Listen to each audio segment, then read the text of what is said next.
अस्सलाम वालेकुम सबको। उम्मीद करती हूँ आप सब ठीक होंगे बेहतरीन सेहत के साथ।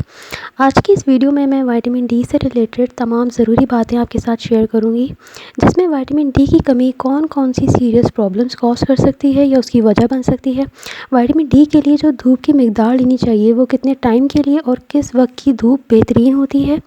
विटामिन डी के सप्लीमेंट्स को लेने का सही तरीका और इसकी एब्जॉर्प्शन किन ग़िज़ाओं के साथ होती है बेहतरीन, वो आज मैं डिस्कस करूँगी।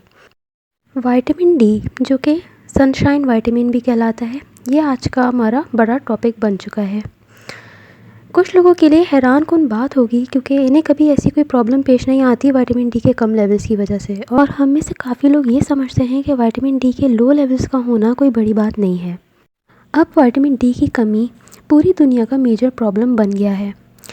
अंदाज़न 1.3 अरब की पॉपुलेशन से ज़्यादा विटामिन डी की कमी का शिकार हो चुकी है।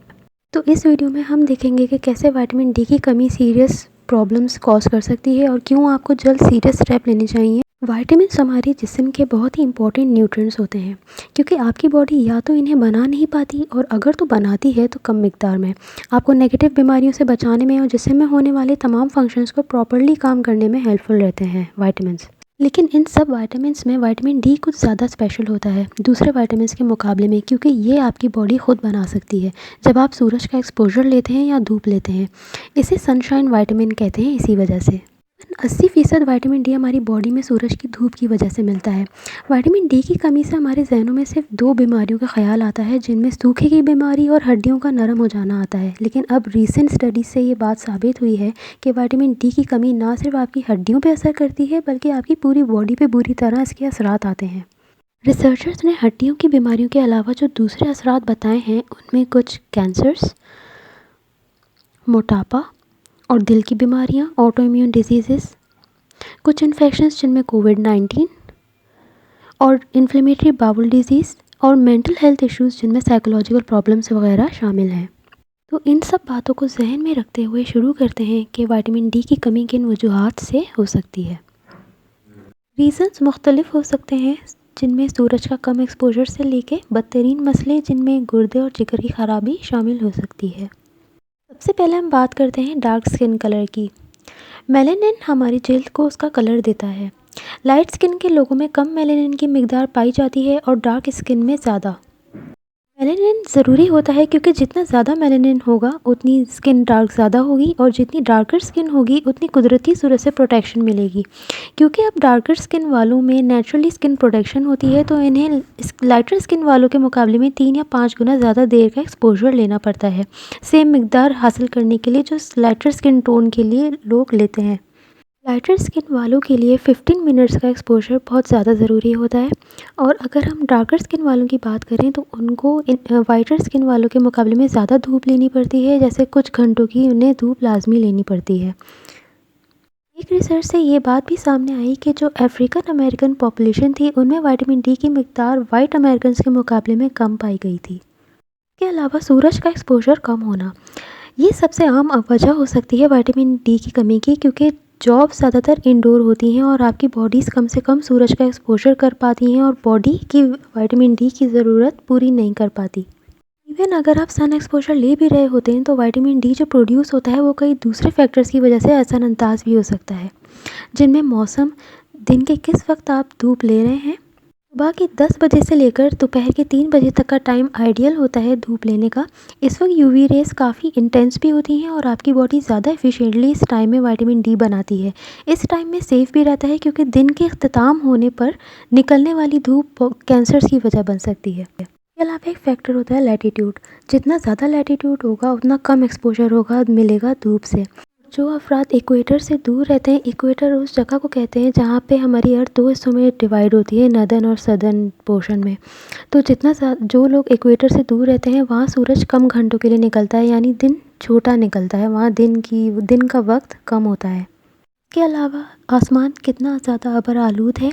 इसके साथ साथ स्किन कैंसर्स को प्रिवेंट करने के लिए क्रीम्स का इस्तेमाल किया जाता है, या फिर सनस्क्रीन्स, जो कि इस धूप के एक्सपोजर में हिंड्रेंस ला सकती हैं। धूप लेते वक्त अपने बाजू, टांगे और कमर को लाजमी धूप लगाएं। जो बड़े बुजुर्ग हैं उनको अपनी कमर की सिकाई लाजमी करनी चाहिए। तो जिन ऑर्गन्स को आपको एक्सपोज करना है उनमें हाथ, टांगे और कमर शामिल हैं। एक और बात, सूरज की रोशनी खिड़की के थ्रू नहीं गुजर सकती, इसलिए डायरेक्ट एक्सपोजर लेना बहुत ज़रूरी होता है। अब नेक्स्ट पे आते हैं मोटापा और वज़न का ज़्यादा होना। ये आपको रिस्क में डाल सकता है विटामिन डी की डेफिशिएंसी के। कुछ स्टडीज़ में ये ऑब्ज़र्व किया गया कि ओबीस के पेशेंट्स में 35% ज़्यादा विटामिन डी की कमी पाई गई नॉर्मल वज़न के लोगों के मुकाबले में। डाइट और सूरज का कम एक्सपोजर का विटामिन डी की कमी पे असर होता है, लेकिन कभी कभार विटामिन डी के सप्लीमेंट्स की ज़रूरत पड़ जाती है जब डाइट से नीड पूरी नहीं हो पाती। इसके अलावा माल एब्जॉर्प्शन यानी ग़िज़ा का आंतों से ठीक तरह एब्जॉर्ब ना हो पाना।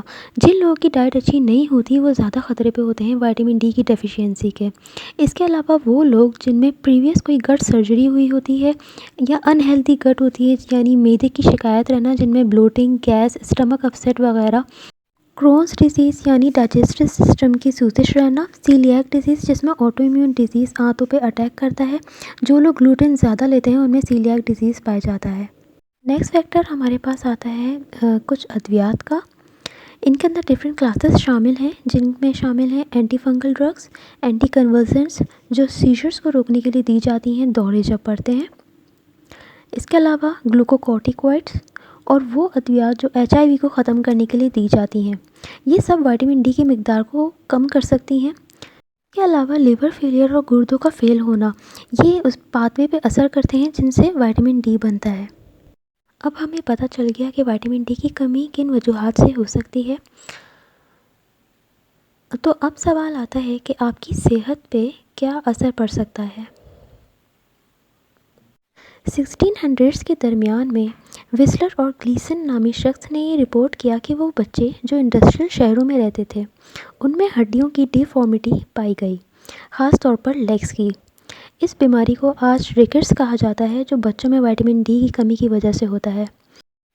फिजिशियंस ने बाद में ये बात डिस्कवर की कि सूरज का एक्सपोजर काफ़ी ज़रूरी था रिकेट्स को दूर करने के लिए। अब हम बात करेंगे उन सीरियस प्रॉब्लम की जो विटामिन डी की कमी की वजह से हो सकते हैं। सबसे पहले नंबर पे हमारे पास आता है स्केलेटल डिजीज़। ये सबको मालूम है कि विटामिन डी आपकी हड्डियों के लिए कितना ज़रूरी होता है। विटामिन डी कैल्शियम और फास्फोरस की एब्जॉर्प्शन में मदद करता है जो आप डाइट से लेते हैं। बगैर विटामिन डी के सिर्फ 10 से 15% कैल्शियम और फास्फोरस एब्जॉर्ब हो पाता है आपकी डाइट से। इसलिए विटामिन डी कैल्शियम के लेवल्स को बैलेंस रखता है ब्लड में, ताकि आपकी हड्डियाँ हेल्दी रहें और स्ट्रॉन्ग रहें। विटामिन डी की कमी से बोन लॉस, ऑस्टियोपेनिया, हड्डियों के भुरभुरा होने से पहले की स्टेज होती है जिसमें बोन की डेंसिटी कम हो जाती है। इसके अलावा हड्डियों का भुरभुरा या नरम पड़ जाना और ऑस्टियोपोरोसिस जिसमें हड्डियाँ भुरभुरी हो जाती हैं। और फिर आखिर में फ्रैक्चर के बढ़ जाने का रिस्क ज़्यादा हो जाता है। इसके अलावा विटामिन डी के रिसेप्टर्स होते हैं पट्ठों में, जिनका डायरेक्ट असर पट्ठों की स्ट्रेंथ पर पड़ता है। इसीलिए विटामिन डी की शदीद कमी से मायोपैथी हो सकती है या नॉर्मल मसल फंक्शन जो मसल को कमज़ोर कर देता है और उनमें दर्द की वजह बन सकता है। विटामिन डी की कमी अगर ज़्यादा उम्र के लोगों में है तो उसको ट्रीट करने से घुटनों और हिप के दर्द में कमी लाई जा सकती है। 50 से 80 उम्र के 769 लोगों में स्टडी की गई और ये पाया गया कि विटामिन डी की कमी से उनमें चांसेस हैं कि नी और हिप पेन हो आगे आने वाले 2 से 5 सालों में। करते हैं ऑटो इम्यून डिजीज़ की। इसमें आपकी बॉडी का इम्यून सिस्टम गलती से आपके हेल्दी सेल्स पर अटैक कर देता है। विटामिन डी किस तरह फिट होता है वो क्लियर नहीं हुआ है, पर विटामिन डी की डेफिशिएंसी से ऑटो इम्यून डिसऑर्डर का लिंक ज़रूर है। दोनों के बीच का लिंक समझने के लिए हम मिसाल लेंगे फिनलैंड में होने वाले टाइप 1 डायबिटीज़ की, जो कि ऑटो इम्यून डिसऑर्डर है। फिनलैंड में 1964 में विटामिन डी की डेली रिकमेंडेड डोज कम की गई 4000 यूनिट पर डे से 400 यूनिट पर डे 1992 में। इस ड्यूरेशन के दौरान 1 से 4 साल के बच्चों में 350% डायबिटीज़ टाइप 1 के केसेस बढ़ गए बच्चों में। इसके अलावा अब 2006 में फिनलैंड की अथॉरिटीज़ ने यह मैंडेटरी कर दिया, यानी ज़रूरी बना दिया कि तमाम डाइटरी मिल्क को विटामिन डी से फोर्टिफाइड किया जाए, यानी मिल्क में विटामिन डी ज़रूर ऐड किया जाए। इसके फॉलो करने से टाइप 1 डायबिटीज़ के केसेस में कमी आना शुरू हो गई थी। इसी तरह विटामिन डी की कमी से मल्टीपल स्क्लेरोसिस, जो कि एक ऑटो इम्यून डिजीज़ है, ये भी हो सकता है। और विटामिन डी के सप्लीमेंट्स लेने से ये डिज़ीज़ कम्प्लीटली ऑल्टर किया जा सकता है। और इन पेशेंट्स में विटामिन डी लेने की वजह से कम रिलैप्सेस हुए और इनमें न्यू लीशंस भी नहीं पाए गए और कम डिजीज़ सीवियरिटी हुई और इनकी लॉन्ग टर्म मेमोरी अच्छी होने लग गई। इसके अलावा विटामिन डी की कमी से जो एक और सीरियस प्रॉब्लम सामने आई वो थी कैंसर्स। कैंसर एक ख़तरनाक बीमारी है और बदकिस्मती से हम अब तक इससे लड़ रहे हैं। मुख्तलिफ रिसर्चेस की जा रही हैं कैंसर्स के रिस्क फैक्टर्स को मालूम करने के लिए। एक फैक्टर जो स्टडी किया गया वो था विटामिन डी की डेफिशिएंसी। स्टडीज़ से ये सामने आया कि वो लोग जिनमें विटामिन डी का इंटेक ज़्यादा है उनमें कैंसर्स होने के कम चांसेस होते हैं। अभी भी स्टडीज़ की जा रही हैं जिनमें विटामिन डी और कैंसर्स का आपस में लिंक अंडर डिस्कशन है या अंडर रिसर्च है। इनमें जो शामिल हैं कैंसर्स वो हैं gut cancers, colon cancers, breast cancers, ovarian cancers, skin cancers और प्रोस्टेट कैंसर्स।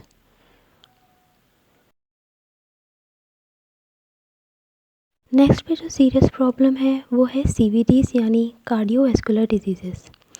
लफ्ज़ कार्डियोवैस्कुलर सिर्फ दिल के लिए इस्तेमाल नहीं किया जाता बल्कि इसमें वो तमाम वेसल्स भी आ जाती हैं जो हार्ट में मौजूद ब्लड को पूरी बॉडी में भेजती हैं, जैसे आर्टरीज, वेन्स और कैपिलरीज। 6 स्टडीज़ की गई जिनमें 6,400 अफराद शामिल थे और ये बात सामने आई कि कार्डियोवैस्कुलर डिजीज़ के मरीज़ जिनमें विटामिन डी की कमी भी थी उनमें ज़्यादा सीवियर फॉर्म थी सीवीडीज़ की उन मरीज़ों के मुकाबले में जिनमें विटामिन डी के नॉर्मल लेवल्स थे। विटामिन डी की कमी से हाइपरटेंशन होने के भी चांसेस होते हैं यानी हाई ब्लड प्रेशर।